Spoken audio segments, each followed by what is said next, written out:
the child labor laws is in full effect.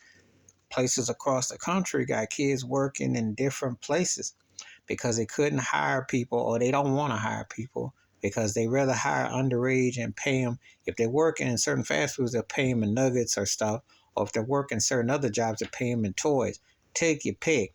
But it's a really disturbing trend. But that's the reality because there's a shortage of workers. So some of these states are going under the table to bring in underage. And you remember when if you started at a job back in the day, when I'm talking about working for regular places when you were 15, 16 years old, and you had to, now I'm talking about under the table if you had the odd jobs. Like I used to do hustling jobs, doing roofing or car washing or doing some stuff like that, or, doing, when it snowed, doing driveway, doing work like that was on the table. You get this straight cash.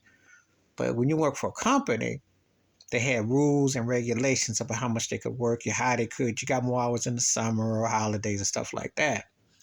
This is a different ball game.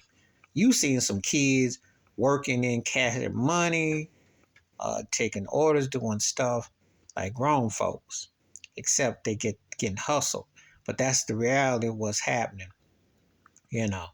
But then again, they'll make the argument that out in Hollywood, you can be a child actor. It's the job's a job.